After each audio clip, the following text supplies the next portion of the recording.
Welcome to Popcorn Talk, featuring movie discussion, news, and interviews. Popcorn Talk. We talk movies. Well, hello everyone. Welcome to the film scene. This is nothing. We're at the halfway mark. The movie Alive lasted 4 months. That was 4 months. That's a great point. It was 4.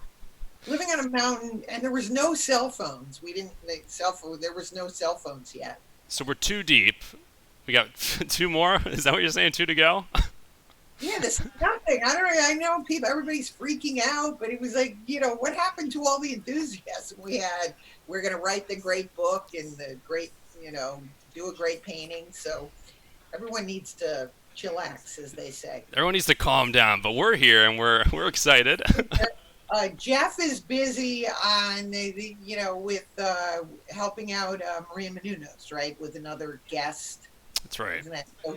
So he may pop in later, but today we have Ryan. Ryan, you've co-hosted with me before. Yes, it is a pleasure as always. Senior producer at Popcorn Talk. We might get that cameo from Jeff later, but we'll have to see. Who needs him, Ryan? Who needs him? Yeah, forget him. He's doing a good job. He's adios. So we're going to take some questions. Before we do, a couple things.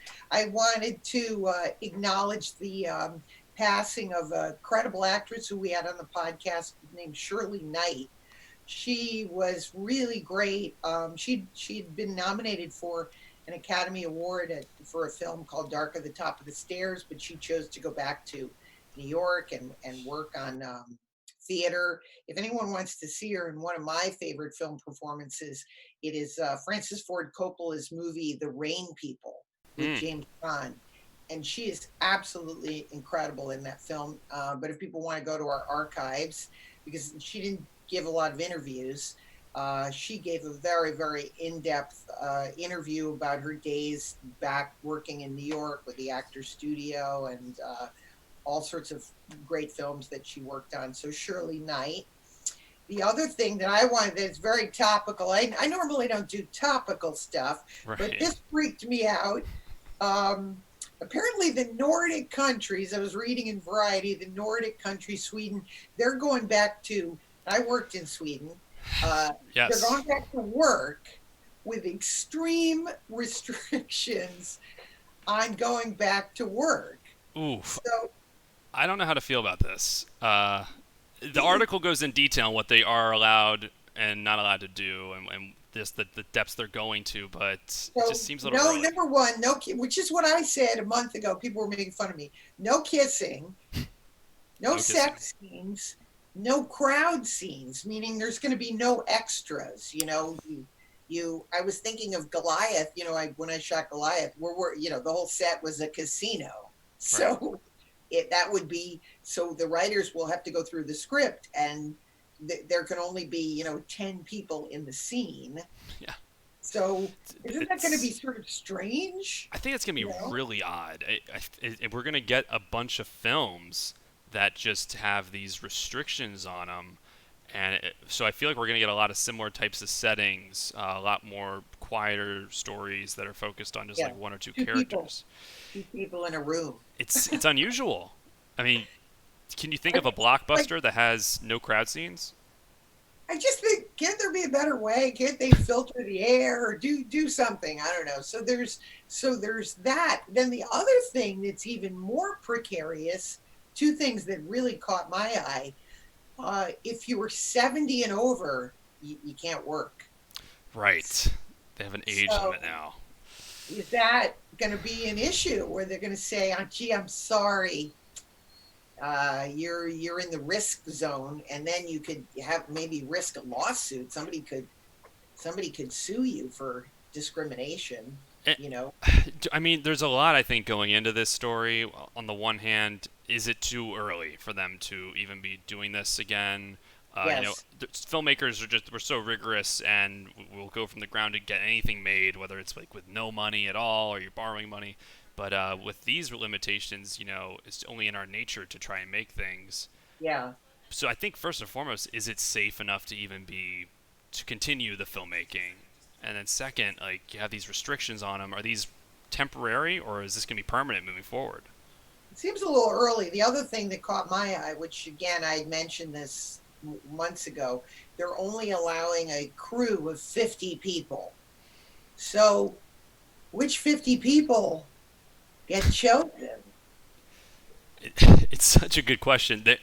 What came to my mind is, Disney Plus, they just had The Mandalorian come out, and they're releasing a whole Yeah. docu-series on the making of it. And you just see in the background hundreds of people working on the film, not even extras, hundreds of just set designers, workers, lighters, gaffers. You got 50 people on a big feature film. It really is now a bare bones crew. Yeah, you're doing an indie feature, so there's a lot of issues with that. So that kind of caught my eye. I mean, they're the canary in the coal mine. What's going to happen here? Okay, let's answer some questions. I got some great questions here. Ton from Twitter, guys. By the way, you can follow Illeana at Illeana Rama on Twitter, and also Popcorn Talk at The Popcorn Talk. And also on Instagram. So a couple here. Your favorite film role, definitely Grace of My Heart, I would have to say, with director Allison Anders' musical. All I think of now, Ryan, is like, filled with crowds. a movie you couldn't do anymore because it's filled with crowds. Remember when there were crowds in movies? Yeah. But I loved Grace of My Heart. I also love To Die For, another incredible movie. Movie of mine I really love called Search and Destroy. It seems to be a lost movie. I don't know where it is or how you can find it. I think you can buy a DVD of it, but that's kind of a lost film of mine I really love. That was A1 Collect asking that on Twitter. Collect. This is Peter Di Lorenzo asking me, were you aware that To Die For was going to be a great film? Yes, I was, because it was based on the book by Joyce Maynard. So I read the book and very much wanted to be a part of it. And somebody's actually doing their story that's going to be coming out about the history of To Die For. Oh, wow. So I participated in that. So I gave them a lot of inside deep cuts, as I like to call them. Interesting. I can't wait to see it. This is unusual, but I actually have an answer. Nick at Protect the NHS asking, what is your favorite cheese? Not American cheese, which is an abomination in parentheses, which I don't feel the same. Mick Protect, but Illeana, what is your favorite cheese? My favorite cheese is Munster cheese. It's like the forgotten cheese. It's got a funny name. I don't know why it's called Munster, like the Munsters. But Munster, yeah. I believe that Munster cheese makes the best grilled cheese. And there was I did a short comedy film, back when the internet was starting. Oh, yeah. Places would, they'd give you money and you'd make little short films. And believe it or not, I think it was a mattress company or something like that. I don't know. They gave us money to do. We shot in this show in a hotel, and I made I did a little short movie, and I put that joke in there about Munster cheese being the forgotten cheese. So that is Munster. Yeah, you'll see. You got to try it. Pity the Back Seat asks, who would you like to work with in the future, and who would you have loved to have worked with in the past? Oh my God. Well, starting in the past, Billy Wilder, I guess I would say. I would have loved to have worked with my grandfather. That would have been, pretty incredible. Yeah. I think that, but working with Billy Wilder, doing a comedy with Billy Wilder seems like that would have been pretty incredible. Jack Lemmon, I would have loved to have worked with. My God, he was incredible. And for right now, probably for me, Alexander Payne is my favorite director. I've said this many times. I'd love to be in an Alexander Payne movie. Wow. You share that with Jeff. That's also Jeff's favorite. And I love Albert Brooks. I've always loved Albert Brooks. I'd love to interview him sometime. We've met a couple times, and I just think he's a genius. So I'd love to, he'd be somebody I would absolutely love to work with. Okay, this is Mick, you already asked me a question so I'm going to skip the second one. Has the name Illeana ever annoyed you? No, not really. People, when I'm on a movie set, people call me ID. I find that to be, sort of entry, a little bit of a good nickname. Yes, a lot of questions. My God, Mick, get a life here. It's like Jesus. 7 questions here. What is your? This is a great one from Mick though. The favorite country you've worked in. Oh, Sweden. We were just mentioning Sweden. There you go. Sweden was one of the great places. I worked in Italy. That was a little chaotic. But working in Sweden, oh my God, with Lena Olin, we did the show, which is called Welcome to Sweden, which I believe is on Amazon Prime. You can watch it on Prime. Right. But I loved the people in Sweden. Have such a great philosophy, except when it comes to making their new except for their new COVID restrictions. But I loved working in Sweden. Wonderful. I think we got one from Adam Ellis asking, yeah. Has any network TV show in the years since come close to the quality that was in Homicide? Homicide was, God, great question. Way, way ahead of its time. That was a Barry Levinson show, if people want to check it out, that shot on location in Baltimore. And I have a funny story about that. I was friends with Fisher Stevens, fantastic actor who pops up in movies and also a producer of films. And I got asked to be in this thing, and somehow we both got asked. It was like, well, I'll do it if you do it. It wasn't like a very big part. And so Fisher and I took the train from New York to Baltimore, and we got down there, and it was a night shoot, and they were very delayed. So they said, we're not going to need you for like 4 hours. So Fisher and I went and got an incredible seafood dinner and had many, many beers. And by the time we shot, we were pretty, I think we were pretty drunk. I love Fisher Stevens. That little documentary he did on Carrie Fisher, I think Bright Lights, was really, really nice. Yeah, Fisher is such a talented person, and it was a lot of fun to do, to have that experience working with him. There was another question. Somebody had written about the movie The Candidate. This Scott Schaumburg writes, Illeana Roma talks about Robert Redford wanting to learn more about Melvyn Douglas. In my book, I blame Dennis Hopper. So this is airing tonight on The Candidate.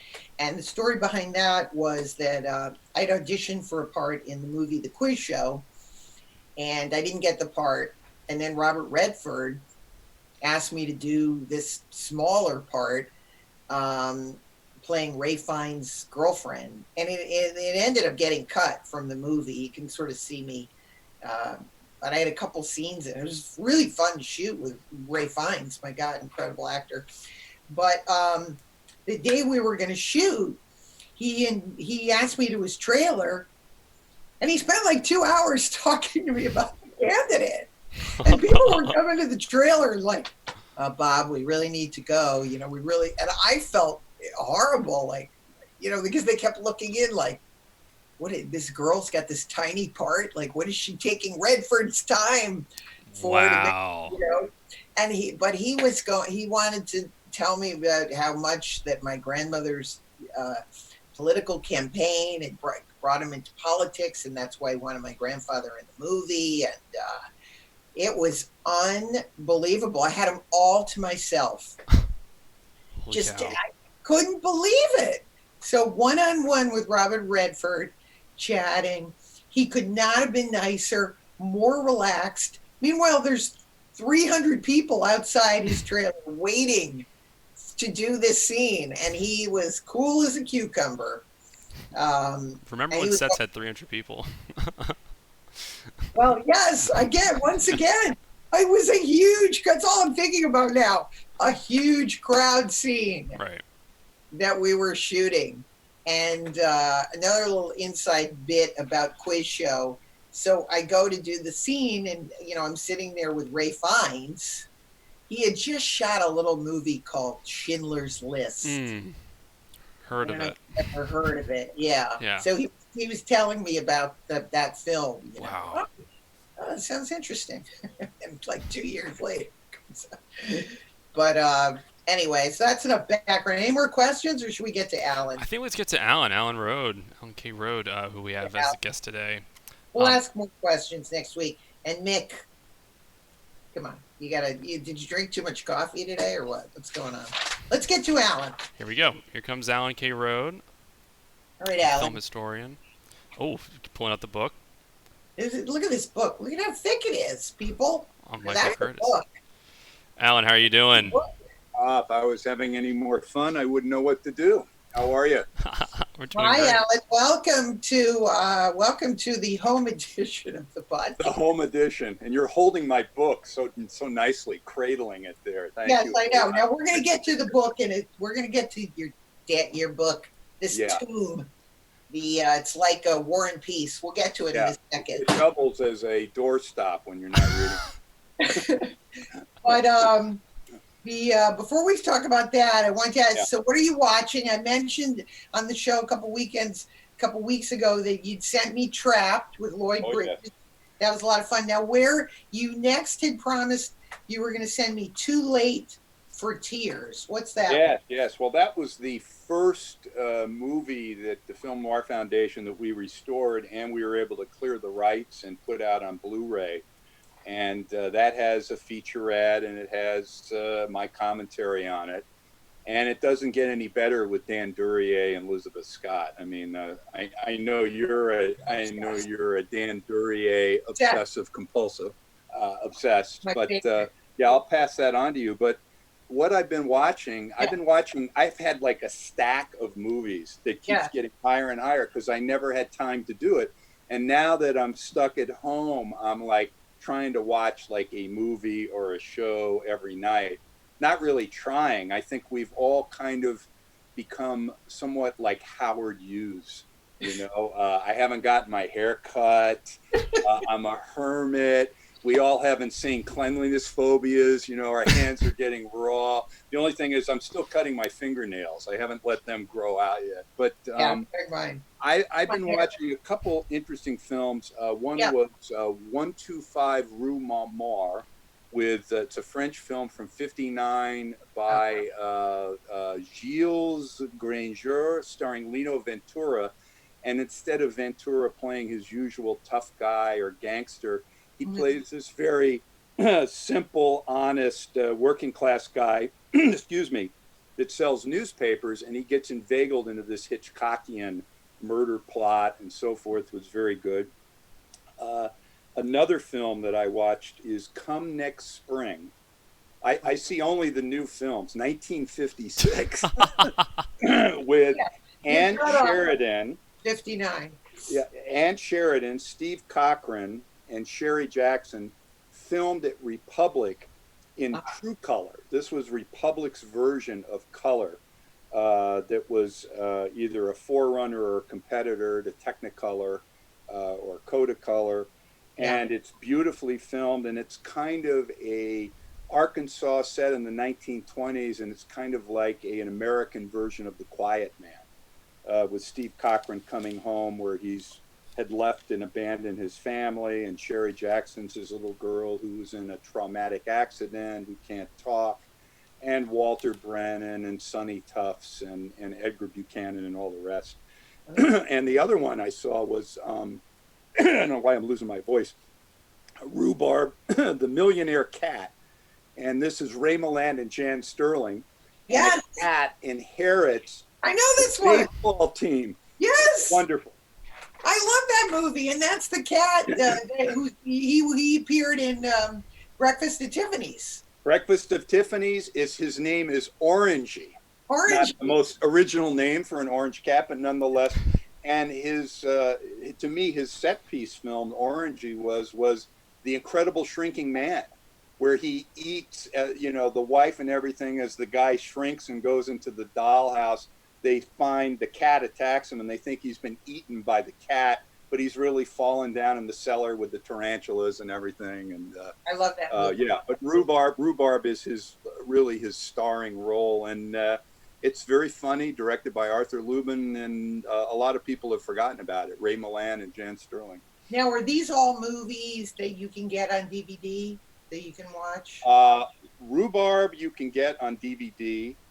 Come Next Spring was I have a source for movies that will remain nameless. Okay. Whoa. This person sends me movies or gives me movies when I'm doing a show like at the Egyptian Theater. Yeah. He will come in, and if I'm in conversation with someone, like if you and I were talking, he just comes and shoves DVDs in my jacket pocket and walks on. And then later I get home and I've forgotten about it, and I go, what the hell is this? And it's like some Lon Chaney movie filmed in Jamaica in color, and all this, the most obscure, unheard of, a lot of French stuff, German, all this other stuff. So my palette is wide. Come Next Spring, I think, was downloaded by someone in Paramount owns it, and the French movie, I'm not sure. It's a PAL format, and I'm a 2 all-region Oppo Blue player kind of person. Oh, boy. In my house. I have like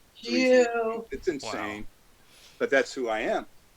So anyway, that's what I've been doing, and I heard you guys talking, Illeana, about no more than 50 people.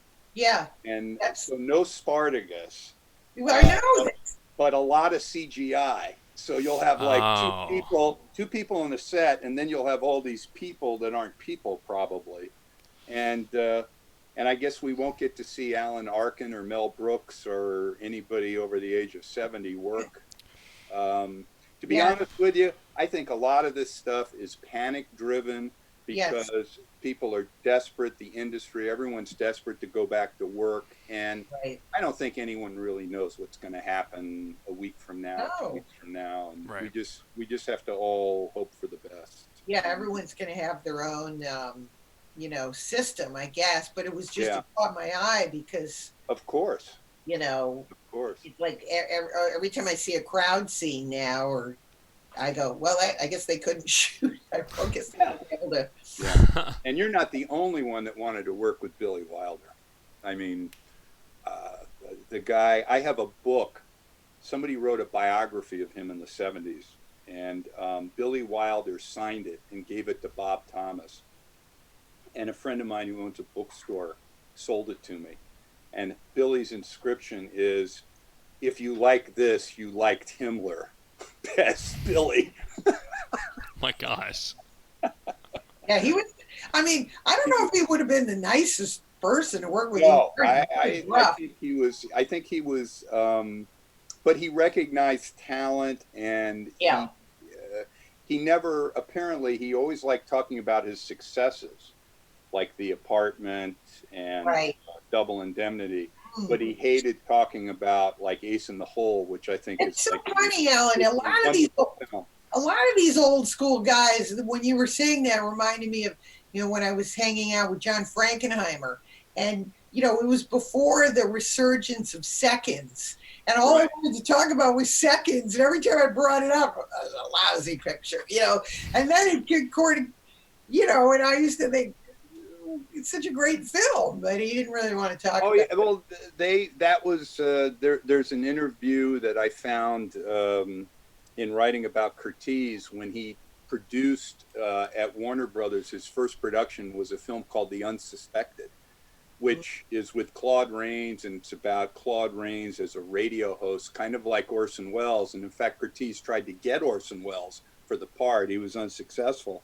But I think the movie's terrific. It's not perfect, but I think Curtiz wanted to make a kind of another Laura, and the film wasn't successful. And he's interviewed about it, and it sounds like he's talking about somebody he's at a funeral for his picture. Well, you a man can only make movies so long if they're successful, and if you have one or two. And he just sounded so sad, because he realized, particularly then, as it is now, if you make movies for a studio and they're not successful, you won't be making any more.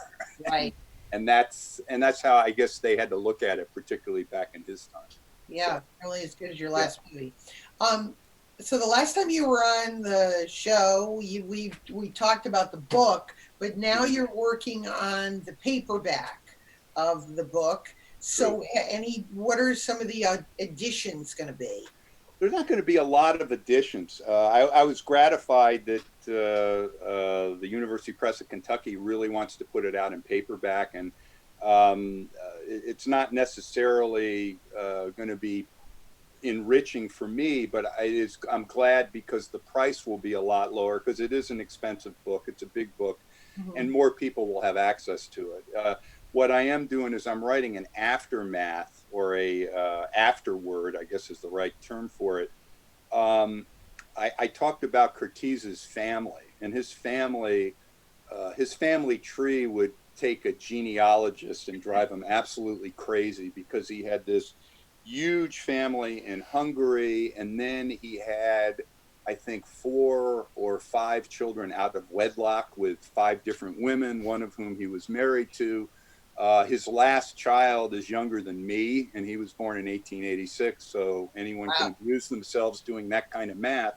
Wow. But what happened to his family in Hungary during the war, and I did not have a whole lot of definitive information about it, and now I do. And there's a really heartrending story of what happened to his sister and one of his nieces, both during and after the war, that I write about, and also his family, and trying to get them over here, and the State Department and Harry Warner and all of that.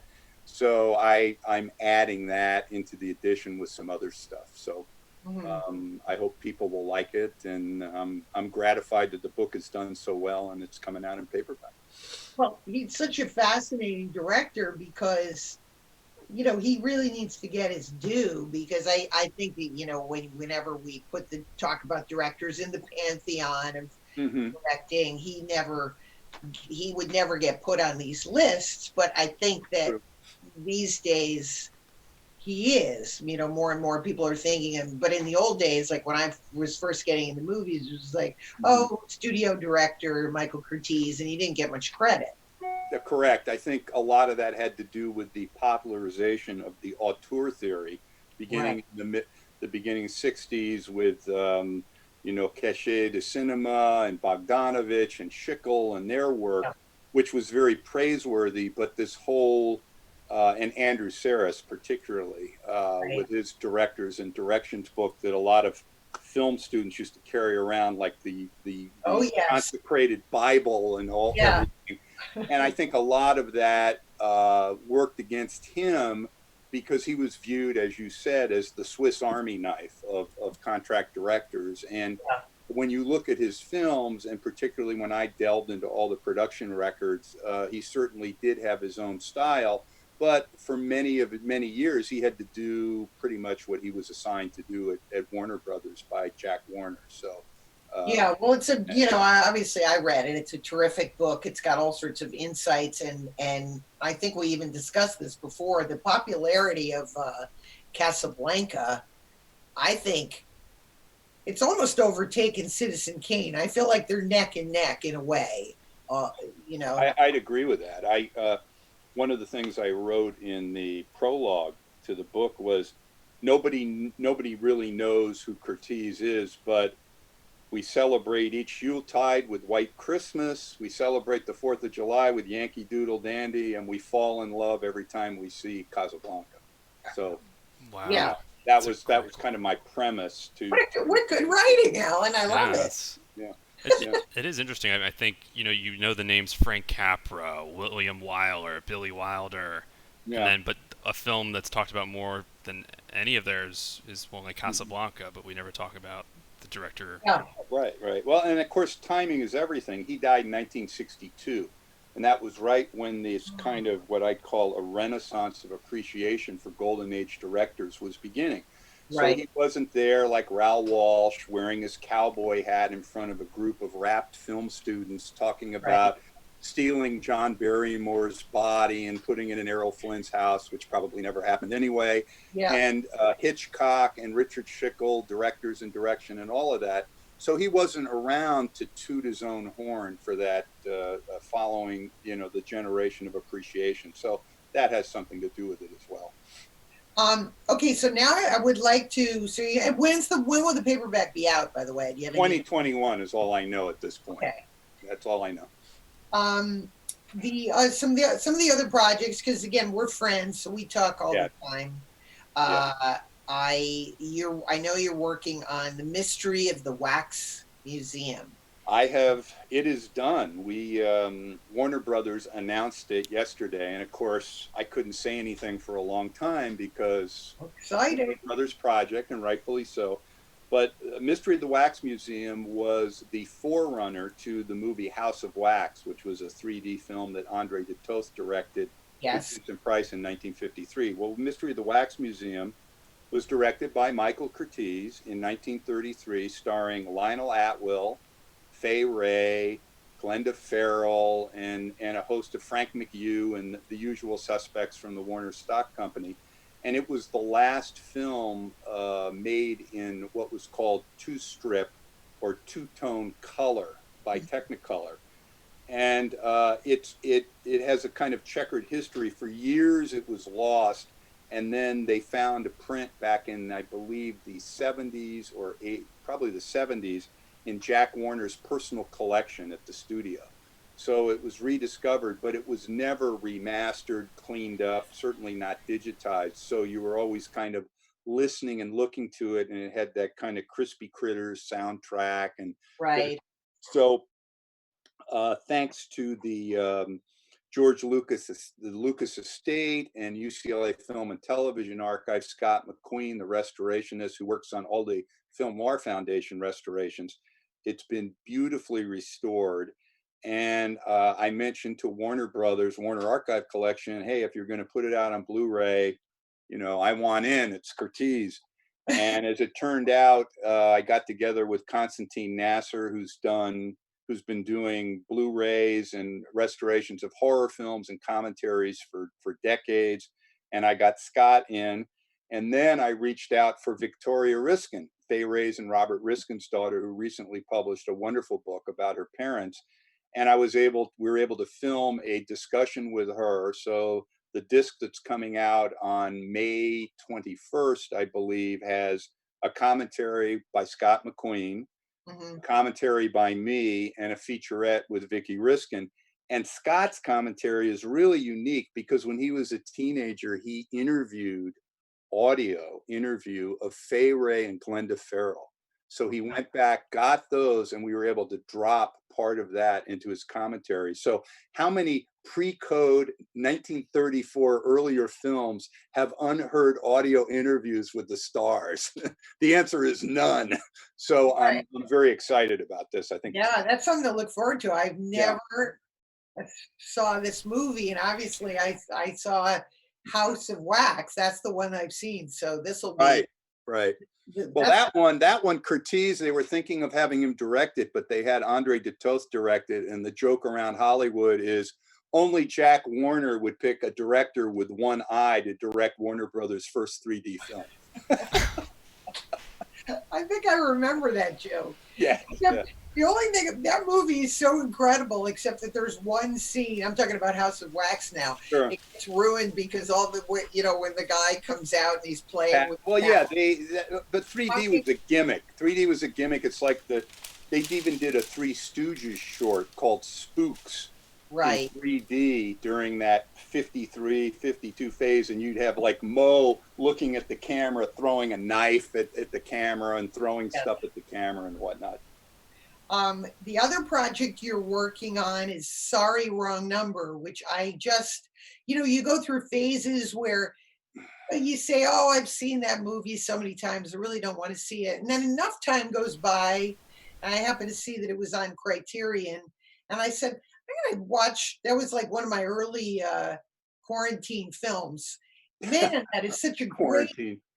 Yeah. sorry, wrong number. I was on the edge of my seat. I loved it. Yeah, I think it's a terrific movie, and Stanwyck got her, I think, her third or fourth Best Actress nomination for that.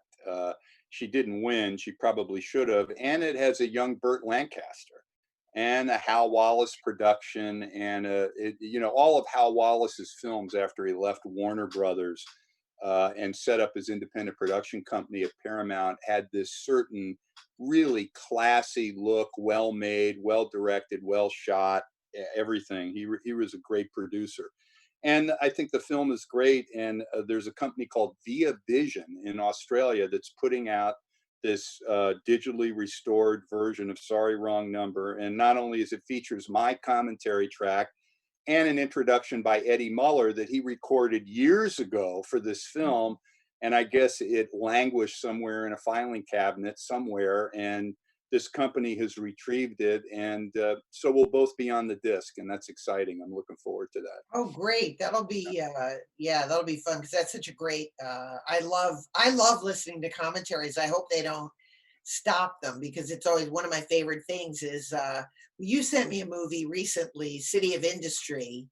Oh, God. Yes. I Yes. watched the movie because I'd mentioned Harvey Keitel, and then Yeah. you sent me the movie, which I said, man, it's a flashback to the 90s. I remember like Oh, it is. It is. these kind of movies. But I watched the movie and then I put on the commentary. Sorry, it was a little, it didn't have any insight to the Yeah. film. Yeah, I didn't know anything about the commentary. I just thought you'd like the movie because I really like Harvey Keitel in that movie. Yeah, And he's very good. his character is typified where he's like just raising Cain, trying to get revenge on the guy that double crossed him after they robbed this jewelry store in Palm Springs, right on Palm Canyon Boulevard, which was cool. And then this girl saying, "Why don't you call the police?" He goes, "I'm my own police." Yeah, he's My the, kind of guy. he's the whole movie. If you want to watch him, Timothy Hutton is in it. It's Right. so odd. I had mentioned to you, I said, geez, I wish that Stephen Dorff had played Harvey Keitel's brother and that Timothy Hutton had played the lunatic because I liked what he was doing. I liked what Timothy Hutton was doing, but man, it's of its time, the 90s. Oh, it's very 90s, and you get Elliot Gould as a crime master. Whoops. Yeah. As a crime master in downtown LA, working in Chinatown. So Right. how wild is that?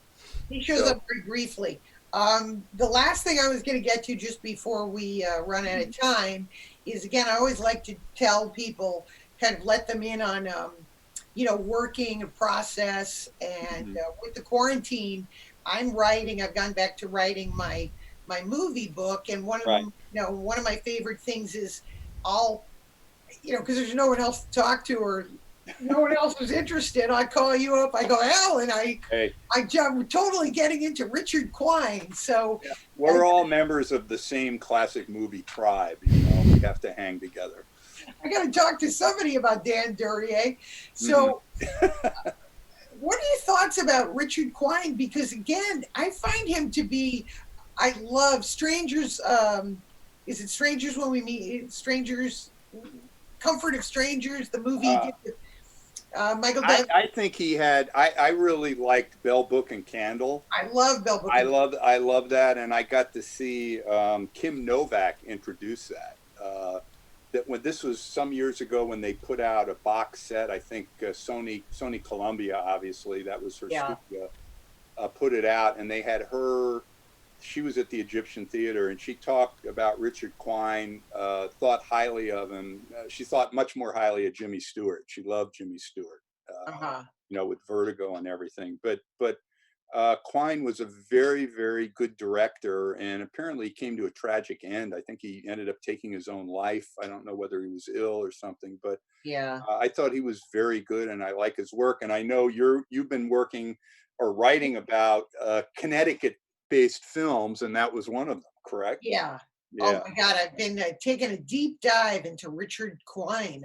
His whole career in early television, and then working for Harry Cohen, and you know that's what's so much fun about the writing is you start writing about one thing, and then you cover all this other territory, and then you have to figure out what you want to take out in order to make it a coherent little nugget of information. Oh yeah, well it's almost like a sculptor. You're starting with this big square of rock or clay, and you have to start shaping it, and you go back, and that's why it takes me. I mean, it took me 5 or 6 years to finish Curtiz, Yeah. and each chapter was like a mini book with a bridge to the next chapter. And as you and I discussed, you have to weave in addition to all the films, you have to weave in all of the stuff about someone's life and so forth. So it's not, and then he made this movie, and then he made this movie. And since he directed 180 movies, it was really hard. It was hard sometimes to do that.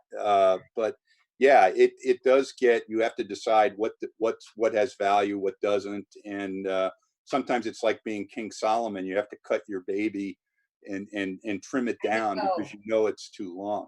Yeah, because there's like a fun little nugget, but then it doesn't really end up fitting in, and then that's why we all walk around with these crazy trivia facts. Exactly. I remember I wrote about 10 years ago. I wrote a long article for Noir City magazine on Phil Jordan, who's probably the greatest confidence man who ever lived in Hollywood. He had everyone fronting for him. And I don't know if he ever wrote anything, but he got nominated, won an Oscar for Best Original Story for a picture he had really nothing to do with.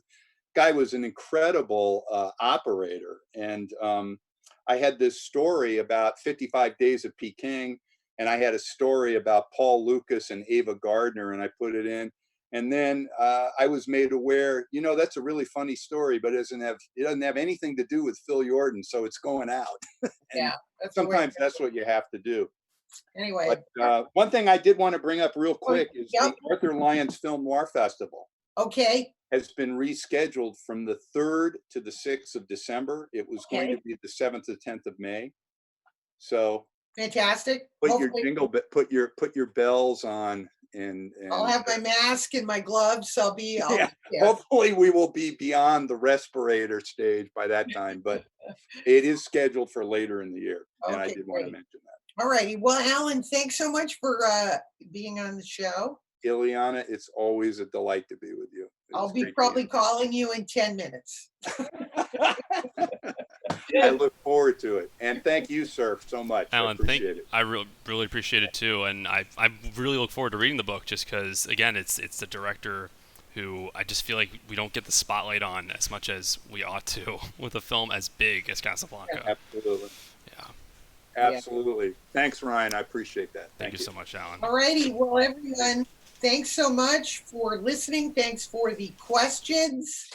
Ryan, we never heard from Jeff, so... We never heard from Jeff, so he is dead to us. And no, we love Jeff. We'll see him next week.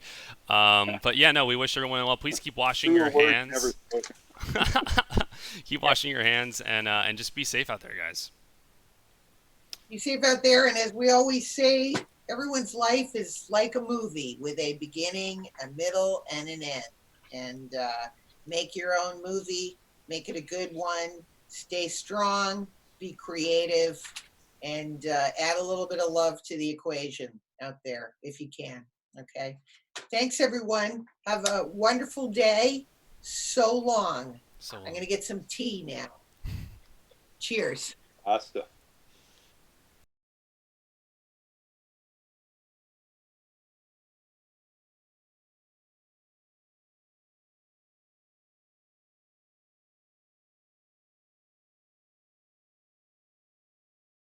From producers Maria Menounos, Kevin Undergaro, and the entire Popcorn Talk Network, we would like to thank you for tuning in. For questions or comments, be sure to visit popcorntalk.com.